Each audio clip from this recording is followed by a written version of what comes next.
Welcome to Week 8 of Bucks Weekly, the winter sports season.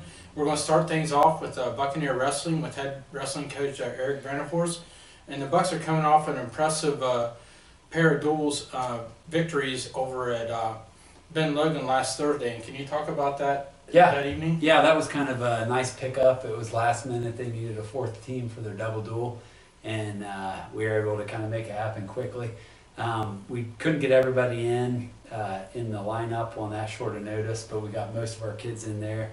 And Ben Logan's got a great program, so it was good. We ended up beating them 52-25, and we beat Fairbanks 45-25. So, and we got some other kids in the lineup, and had a lot of pins, won bonus points pretty good against both teams, helped us get the victories. So. And you had some younger kids that were able to get some varsity action that typically don't get that level of competition. They've mostly been wrestling JV. Yeah, that's right. Well, David Robinson, he ended up going 2-0, and he had a nice pin against Fairbanks. He found another level of aggression that you don't always see out of David, so it was good to see that come out of him. He got a nice win. I think we had Kale and Kellen undefeated. Trent Alexander had a big day, 14-1 major decision, and got a nice pin against Ben Logan.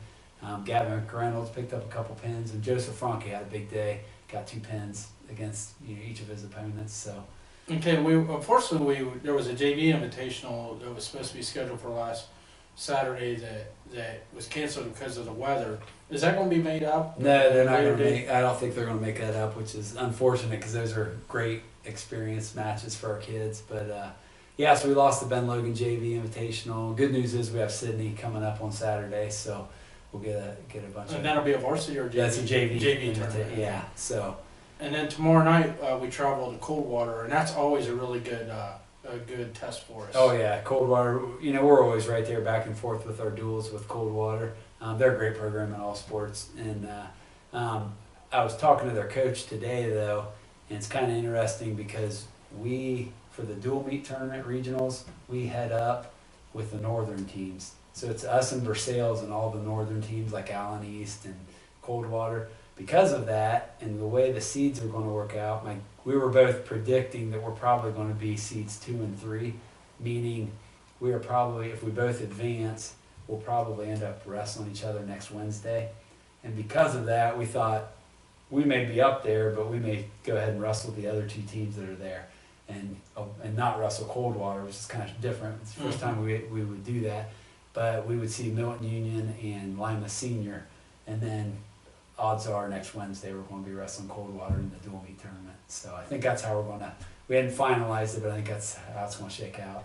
And so far this year, well, especially this month, we've had a lot of weather cancellations and things like that. How has that affected the kids in maintaining their weights? That's the toughest part. Is you lose practices. You're not exercising, and you're sitting at home. And when you sit at home with nothing to do, you tend to eat. And so that makes it a challenge. So.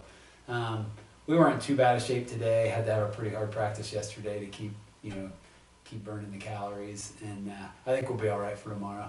But yeah, it is something you got to keep an eye on for sure. Okay, well, if the weather holds out, hopefully it does hold out, and then tomorrow come out and support the Bucks up at Coldwater. Up next, we will talk to freshman Trenton Alexander. Covington Eagles does a lot for this school and this program. We need to give them some thanks. On 3, here we go. 1, 2, 3. Covington Eagles! Yeah! Thank you, Covington Eagles! Thank you, Covington Eagles! Thank you, Covington Eagles! Thank you, Covington Eagles! Woo! Thank you, Covington Eagles, for all you do for Covington schools. Go Bucks! Woo!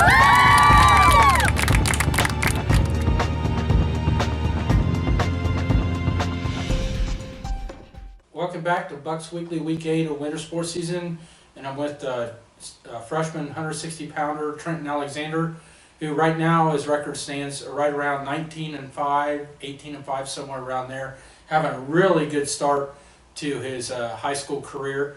And Trenton, you've been able to get out to a pretty good start. Can you talk about that and some of the confidence you brought in from junior high into high school? Junior high, we were pretty dominant in all of our sports, and so we just kept our focus up, and we just kind of carried that over. And the upperclassmen have been really good about making sure all of our weights are there. We're working hard, and then we got Coach Vanderhorst. He's the best wrestling coach we've had, and so we've just been kind of helping each other. Okay, what you're going up against a lot of seniors. Of course, being a varsity wrestler, is that entering your mind when you step on a match or step onto the mat to wrestle somebody, or do you just it's just another opponent? Sometimes before the matches, that crosses your mind, especially if they're a junior or a senior, because that they got some more muscle probably, and but as soon as you step on that mat, your mentality just switches. It's basically just a switch, and you just go out there and you wrestle your match. Okay, you're a multi-sport athlete. Of course, you lettered this past year in football as a freshman, which is pretty rare at Covington. Not too many kids do that. How do you balance, being an athlete in multiple sports? I really just practice hard and a lot, and just my main goal is to get better all the time and help my teammates get better. So I just kind of balance that, always think about that, and then just keep on working hard. So what are your aspirations for the rest of the season? My goal is super high. Try to win state, and just push myself to the best that I can, my most capabilities. And what are your goals, long-term goals, past high school? Past high school, I really want to go to college on a scholarship for football. That's been my goal for a long time, and that's what I want to stick with. Okay, well, good luck, Trenton. Thank you. Good job so far. Thank you. Up next, we will talk to Coach Pond and the boys basketball team. Hi, this is Don Solon, pastor at Fields of Grace Worship Center. We are a non-denominational church with a contemporary casual atmosphere. We are a church committed to reaching outside our walls while at the same time caring for those that call Fields of Grace home. Maybe you know Fields of Grace by all our community events. You are always welcome to come on over for a cup of coffee Sunday mornings and check us out at fieldsofgrace.org for service times. We're back with Bucks Weekly, Week 8 of the winter sports season with the Covington head basketball coach, Matt Pond. The Bucks are coming off of a 55-40 loss over at New Bremen, and a game that was a lot closer than what the score indicated. You want to comment on the game last Saturday? Yeah, it really was. It was a game that we got off to another slow start, and that's something we need to correct. Took us a while to get on the board. Slow first half, but we came out, climbed back into it in the third quarter, and got it back to about a 2-possession game. And from there, for most of the second half, it was anywhere from 4 to 6, 7 point game. Game got out of hand there in the end. We had to start trying to make something happen. We had to start fouling. And I think they ended up missing only one free throw down the stretch. So they, you got to give them credit. They made free throws in a situation where we were trying to get back in it. Well, we were originally scheduled to play Miami East at home last Friday, and unfortunately that was canceled. And Right. the kids, they didn't even not only was the game canceled, but they couldn't even get in the gym for practice. As Right. a coach, how do you make up for that lost time in the gym? Well, right now, I guess we don't. We just have to do what we're able to do, and if we're able to get in, I think we got in before the New Bremen game, and we shot before we left. We have to be safe for our kids, and that's the reason we can't get in. And I'm sure there were a lot of other schools, so we're not going to use that as an excuse. But it's nice to get in the gym and get some shots and get in a rhythm of playing those games and missing that Miami East game, which I thought we had a good week of practice. Unfortunately, again, we got off to a slow start Saturday, and that's something that we've done right now, so we have to look to correct that and get it turned around. Okay, and the last time that we played a home game, I looked at the schedule, it was way back December 22nd. Seems like a year ago. Yeah, It seems it's like been a while. Yeah. Our next 3 games are at home, beginning Friday night against Fairlawn, and then Saturday against Howson, and then the Miami East game is scheduled for next Tuesday. So I bet the kids are really excited to be able to play their next 3 games in the home gym. I think so. I think, anytime you're on the road that long, you're away from home, it probably wears on you, and we've got great fan support here. And so our kids are looking forward to it. We as coaches are looking forward to it. It's a neat gym anyways, and it's a great place to play. And, they're winnable games. We just got to come out and play well. We haven't, basically all season so far, we've talked about the varsity kids. Let's since we haven't really had a lot of games to talk about last couple of weeks, let's talk about some of the JV kids and how they perform. They've had a pretty good season so far. They have. We lost, not to start off on a negative, we lost the other night, but they've been on a pretty good roll. I think that was their 3rd loss. Got some length there, a little bit of height, and seem to be playing well together. Nice group of kids. Okay, well, come out and support the Bucks finally at home on Friday night, and then again Saturday, and also again next Tuesday at home against Miami East. Up next, we will talk to Jim Meyer, and he'll give us an update on Lady Bucks basketball. Hello, my name is Ron Sutherland, President of Covington Savings and Loan. We have been a part of the Covington and the surrounding community since 1886. We have been serving both savings and loan customers and help promoting home ownership. Stop by and talk with Jason for your lending needs, or see Diane in Brooklyn for all your savings needs.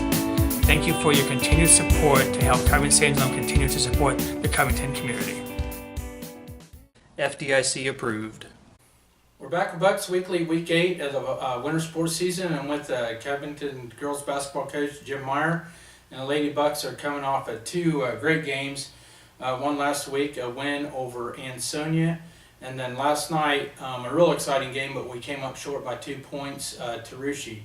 And can you talk about those 2 games? Well, let's talk Ansonia first, because that game, while we had a significant league win, there was much more to it. That was the night that Sammi scored her 1,000th point, and it was just a real special night. First of all, that she did that, and the biggest thing was she did it in a win against a league opponent. It was just so cool. The crowd was excited. Obviously, they knew it was coming. Everybody knew it was coming, and I am just amazed at how her teammates were so excited for her. Out on the floor and then in the locker room after the game. So it was just a really, really special night for the Lady Bucks. Too bad it couldn't have been done at home. We were hoping it was going to happen at home, but it happened at Ansonia, and Ansonia was very gracious. The ref stopped the game and let her celebrate with her team, and then go over and hug her parents. So, and then she got the game ball too as well. So that was, I think we talked last week. She's the 8th girls player to reach 1,000 points in the history of Covington High School girls basketball. So. And the 15th overall. So. Yeah. And the girls now have bragging rights over the boys because there's one more girl that's done it than the boys. Well, we'll take it. Yeah. And going back to that game too, especially early going, it was really, shots were hard to come by for Sammi because they were so focused on her defensively. But you had a couple girls really elevate their game. Jordan Corral hit a couple big threes, and then Tori Lyle was really impressive inside. Yeah, Tori had all 9 of her points in the first half, and we go over this a lot, that Sammy's going to get a lot of attention, and that others have to step up. And of course, we've talked about this before. Those are the 2 seniors on the team, and those are the people that you would first expect to step up, and they're really doing that right now. Especially Tori, who hasn't been that offensive minded in the past, has really taken to heart to be more aggressive to the basket, and I think that's showing in her play. Well, then last night we were over at Rushi, always a tough place to play and a tough team to play, and we came up short 38-36. But man, that was a really good high school girls basketball game. Yeah, it was like a backyard brawl. I mean, we just it was 2 really good teams just going toe to toe the whole game. It was a physical game. It was a well defended game. I mean, everything. If you like basketball, that was the game to watch. And you know, we got down 12. We seem to have this deal with Rushi that for, you know, we didn't, last year in the district final, didn't score a field goal in the second half. And in the fourth quarter, got down by 12, we just couldn't hit anything. And then Sammi got it going a little bit, and we got it tied with under a minute. And they got loose on us for a backdoor cut to give them 2 with 7 seconds. And we still got, you know, my number 1 and 2 shot options would be Sammi or Jordan. And we set Jordan up for a 3. Sammi got her the ball, and unfortunately just a little bit off at the buzzer. But that was an exciting game. It was a great game. You know, that just, I think, proves how well the Lady Bucks can play against teams, because Rushi's a very good team.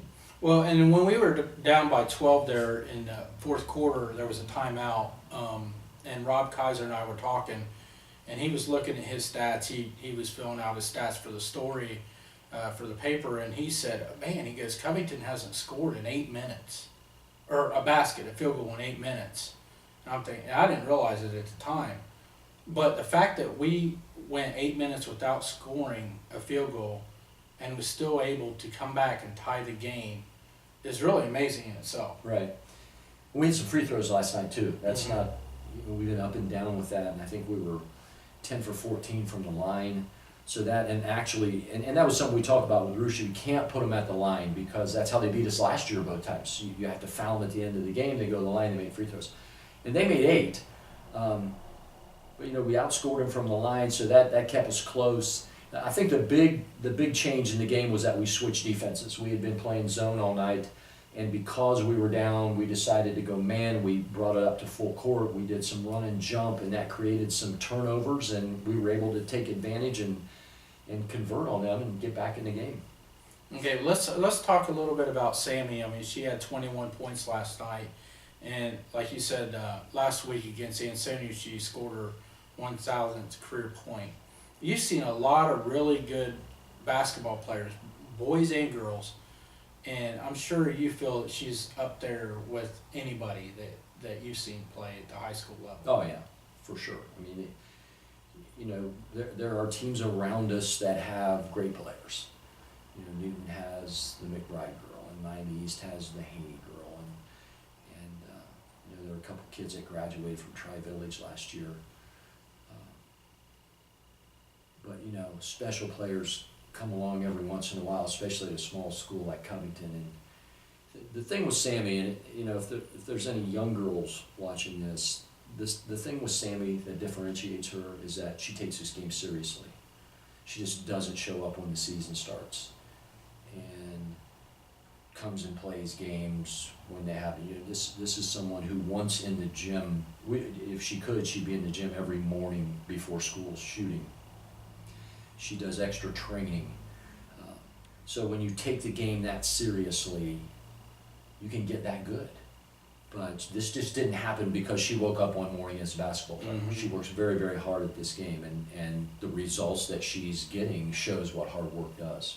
You know, and people look at her points per game average and all that, and granted that's a lot of people look at that as a sign of a really good basketball player, but what's really impressive about her is she is really good defensively, rebounding the basketball. She's probably one of your leading rebounders. I don't know all the stats, and also sharing the basketball. I'm sure she's up there in assists. Yeah, she leads us in assists. She's probably second in rebounds. I don't know about defense. We always put her on the worst kid, so that's what makes her defense. Not too. She is a good defender. Okay, well, we will talk to Sammi Whiteman after this break. Color Green Photo offers a variety of photographic options for high school seniors, weddings, and families. We pride ourselves in providing creative and captivating images that have a special meaning to those we shoot. Please visit colorgreenphoto.com to view samples of our work and contact us at 937-418-0417 to schedule your next photo session. We're back with Week 8 of BuccsWeekly with junior girls basketball player Sammi Whiteman, who recently scored her 1,000th career point, becoming just the 8th Lady Buck to do so. So what's that accomplishment mean to you? It means a lot. When you're a kid, you kind of dream of doing something like that, and then to actually do it's a good feeling. But I think the most important thing to realize is it's not 1-on-5, it's 5-on-5. So I think it's my team's 1,000th point as much as it is mine. Now, did you know before the game how many points you needed or how close you were to reaching that milestone? No, not really. I tried not to focus on it, so I didn't worry about it. I could focus on winning. But then our coaches told me like the day before, so that's when I knew. So you knew how many points you needed? Yeah, going You did? into the game. Okay, so did you know when you took that last shot, did you know that it was for 1,000 or did you know how many points you had at that time? Yeah, it was up on the scoreboard, and I kind of wanted to hit it with a 3, so I missed my first attempt, and then I got my second one. So. Okay, so once you hit that was it a big relief off your shoulders or? I think at first in the game I was trying too hard to get to it, and it was making me play a little more uptight. But then once I hit it, it felt a lot better, and I started playing like me again. So yeah. Okay, you were able to accomplish that. You're just a junior, and you were able to accomplish that in 61 games. What took you so long? I don't know. It's a good question. You don't know? That's pretty impressive to do it in just 61 games of your high school career. Thank you. So let's talk a little bit about this legendary one-on-one basketball game with Coach Meyer. Shoot, don't even get me started. I'm winning. You winning? I'm up 10-9, playing to 11. Okay, well after this break, we're going to bring Coach Meyer back on, and we're going to talk about that one-on-one basketball game. And we'll settle the score right here. This is Andy Johnson of Bucks Radio, the voice of Covington Buccaneers. Here to encourage Buccaneer fans to support local businesses. Your patronage of local businesses goes a long way in allowing them to continue to support Covington schools and Covington athletics. We're back with week 8 of Bucks Weekly Winter Sports Season, and we're going to settle an argument here. There was a one-on-one basketball game between Sammi and Coach Meyer, and I guess there's a debate on who was winning at the time the game was decided to be ended. All right, so we're playing to 11. I'm up 10-9, win by 2. No, I'm up 11 to 10. No. And I'm up, and he goes for a layup, which he missed. He missed the layup Because and I pulled hurt his my calf muscle. It was severe injury. No, exactly, but I'm still No. up 10-9, and it's been over a year, and he still hasn't finished the game. Well, in that time, first of all, she's playing somebody the age of her grandpa. I don't know how anyone could play somebody in their 60s and be that close Still to them. forfeited. A 1-point game. I'm still up. So the game, as I recall, I was up 11 to 10. I was No, owning her. no. I was letting her score some baskets Nope. just to let her stay close, and had a severe calf injury. You know, any Over a year other ago. person would have had to have surgery, but I just walked off. But I needed a few weeks to heal. In the meantime, I've had shoulder surgery weeks that I'm that still equal a recovering year. from. Now I could play her. I could play left-handed, obviously, and finish it out. But you know, this is someone Bring who the wheelchairs we rely on a lot, and I don't want to devastate her and have her, her head messed up the rest of the year. But yeah, I was clearly ahead and going in for the winning layup when the calf went down. So that's why I That you missed it on missed. purpose. Yep. So when I destroyed you on an injury. So when's the rematch? Tomorrow. I've been ready anytime. No, I can't- no. I've asked yes. him every day, and it's always maybe next time. Well, I got a bad shoulder, plus the head stuff with her. No, we got a lot of games, Ben. We got to prepare for games, and she's kind of a wimp anyway. And I play a real physical kind of ball game, and I don't want to hurt her too. You know, she brushes up against Coach Studebaker and gets a black eye, so we have to be real careful. Well, this debate's going to have to be settled at another time. So stay posted to Bucks Weekly. Hopefully we can get that debate settled. For Ben Robinson, Sammi Whiteman, and Coach Jim Meyer, good night. Go Bucks! I beat you. No, you I didn't. beat you. No, I was ahead of you. no, I'm I'm gonna out. watch it on tape.